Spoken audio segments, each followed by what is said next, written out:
आप सभी बच्चों को मेरा प्यार भरा नमस्कार। प्यारे बच्चों, जिस प्रकार आप घर पर रहकर इन वीडियोस का इतना अच्छा रिस्पॉन्स दे रहे हो, आप इससे सीख रहे हो, समझ रहे हो, वास्तव में काबिल तारीफ है। थोड़ी आवाज में प्रॉब्लम है क्योंकि कमरा गूंज रहा है और काफी कुछ करने के बाद इसका सोल्यूशन नहीं मिल पा रहा है। पंखा वगैरह भी बंद कर दिया है, उसके बाद भी आवाज गूंज के आ रही है, तो इसके लिए मैं थोड़ा क्षमा चाहता हूँ। लेकिन जो भी परिस्थितियां हैं, हमें उन्हीं में काम करना होगा और बेहतर काम करना होगा, क्योंकि हम कुछ बेहतर करेंगे, मेहनत करेंगे, तभी हम कुछ पा सकते हैं। हम आज जिक्र करते हैं कि हमारे समाज में, हमारे परिवार में, हमारे घर में अक्सर जब बातें चलती हैं धन्य की, तो उसमें सोने की, चांदी की या गहनों की, जेवरात इत्यादि की बातें होती हैं। अब यदि आपको ये पता हो कि फला जगह या उस जगह सोना मिलेगा, तो आप उसको लेने के लिए लालायित हो सकते हैं। लेकिन प्यारे बच्चों, में आपको आज का जो टॉपिक है उसी बात पर चर्चा करेंगे कि क्या ये सोना, चांदी या जो बाकी धातुएं हैं वो हमें इसी प्रकार से आसानी से मिल सकती है क्या? हमें कोई ऐसी जगह है जहां कोई ये कह दे कि देखो ये सोने का भंडार है, ये चांदी का भंडार है, ये लोहे का भंडार है, और हमने वो उस जगह से वो उठाया और हमारे पास वो धातु प्राप्त हो गई। दोस्तों, ऐसा नहीं है। प्रकृति में कुछ भी, जो सोना ले लो या चांदी लो, लोहा लो, कॉपर लो, कोई भी धातु या अधातु भी है, वो सामान्यतः अपने शुद्ध रूप में नहीं पाई जाती। हमें उन जो अशुद्ध पदार्थ हैं उनका शुद्धिकरण करना होता है। तो आज हम चर्चा करते हैं इन्हीं बिंदु के ऊपर कि जो धातुओं की प्राप्ति है,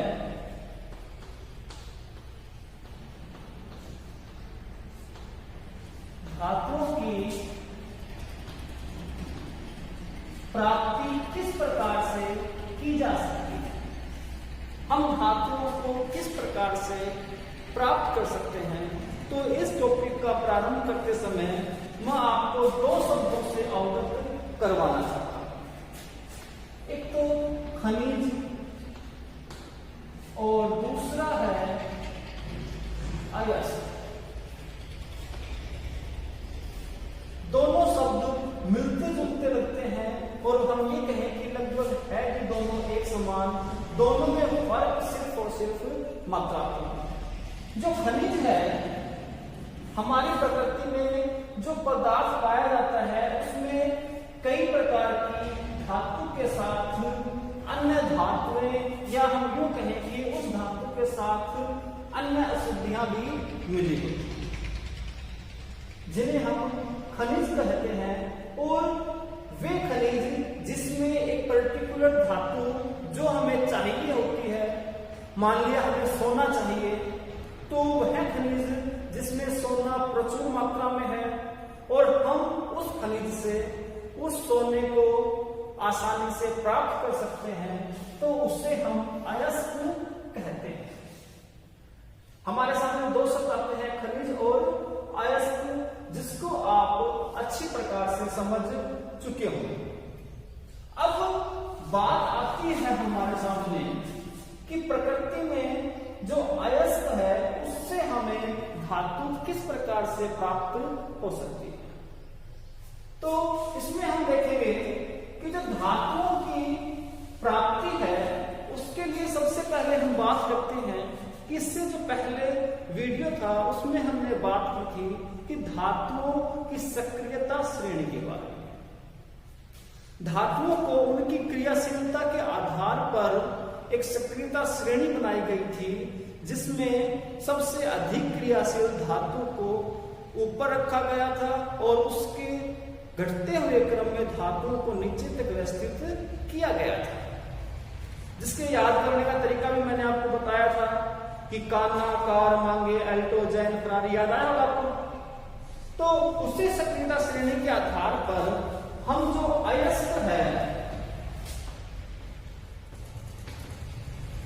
उसको हम 3 भागों में विभाजित कर सकते हैं।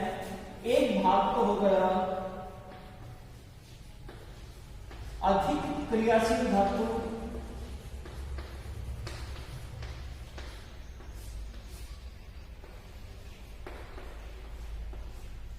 जिसके अंदर जो सक्रियता श्रेणी के ऊपर की धातुएं हैं पोटेशियम,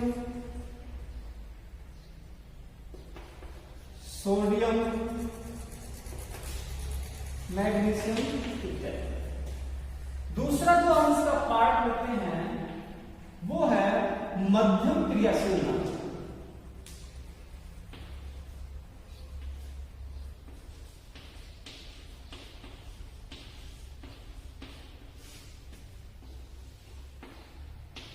जिसके अंदर जो सक्रियता श्रेणी है उसके मध्य में आने वाले धातुओं को लिया जाता है, जैसे जिंक, फेरस, पीबिल, लेड इत्यादि। और जो तीसरा इसका पार्ट करते हैं वो है कम क्रियाशील,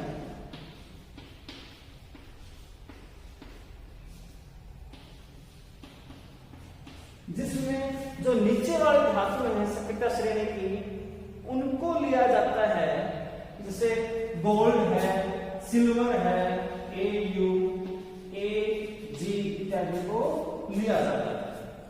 अब हम अयस्क को उनकी धातुओं के क्रियाशीलता के क्रम में 3 भागों में विभाजित कर चुके हैं।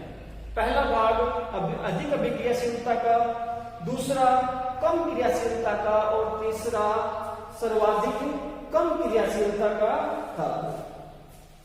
अब जो अधिक क्रियाशील धातु है इसका हम विद्युत अपघटन करते हैं, या इसका विद्युत जो अयस्क था अधिक क्रियाशील धातु को उसको गलाते हैं और उसका विद्युत अपघटन करते हैं। इस अपघटन के द्वारा हमें शुद्ध धातु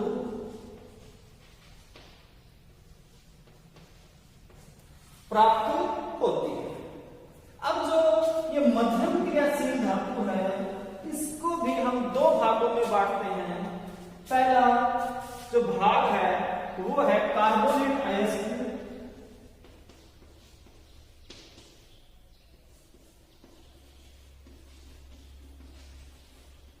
और जो दूसरा पार्टीशन करते हैं हम उसको वो कहलाता है हमारा सल्फेट या सल्फाइड अयस्क।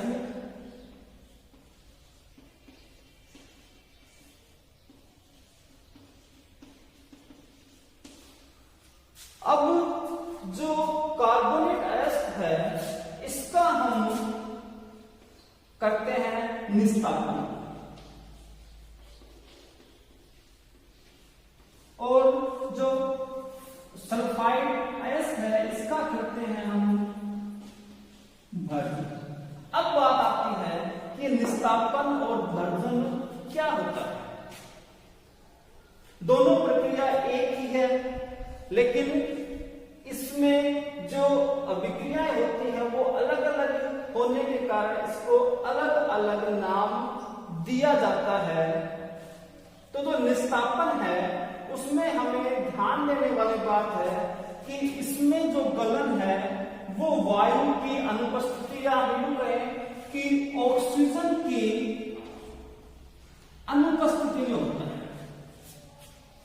और ये जो भर्जन है इसका जो सल्फाइड अयस्क है इसका जो गलन है वो ऑक्सीजन की उपस्थिति में होता है, जिसको हम भर्जन का नाम देते हैं। तो इस प्रकार से जो मध्यम क्रियाशील धातु है उनको हम 2 भागों में विभाजित करते हैं, कार्बोनेट अयस्क और सल्फाइड अयस्क। कार्बोनेट अयस्क का हम निस्तापन करते हैं और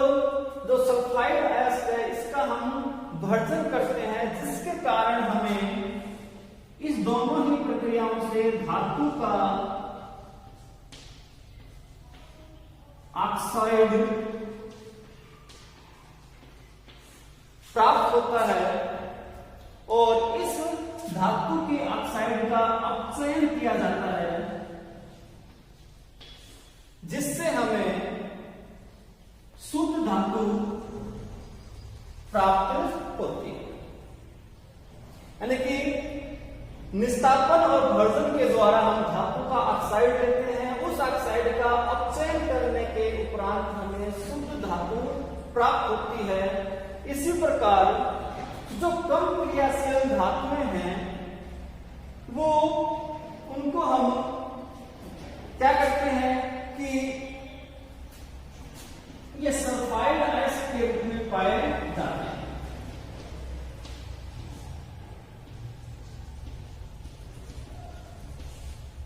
ये जो सल्फाइड आयंस है इसका हम मध्यम क्रियाशील धातुओं की तरह भर्जन करते हैं। भर्जन करने के बाद वही प्रक्रिया कि धातु का ऑक्साइड होता है, अपचयन होता है और हमें शुद्ध धातु प्राप्त हो जाती है। इस प्रकार जो अयस्क था जिससे को हमने 3 भागों में बांटा, अधिक क्रियाशील, मध्यम क्रियाशील और कम क्रियाशील, इन तीनों प्रकार की धातुओं को अलग अलग तरीके से हमने शुद्ध धातु प्राप्त करने के लिए प्रयोग में लिया गया, जिसमें अधिक क्रियाशीलता विद्युत अपघटन के द्वारा, मध्यम क्रियाशील को निस्तापन और भर्जन के द्वारा, कम क्रियाशील को भर्जन प्रक्रिया को अपना करके हम शुद्ध धातु प्राप्त कर सकते हैं। इस प्रकार आज के इस वीडियो में हमने देखा कि किस प्रकार से हम जो अयस्क है उससे शुद्ध धातु प्राप्त कर सकते हैं।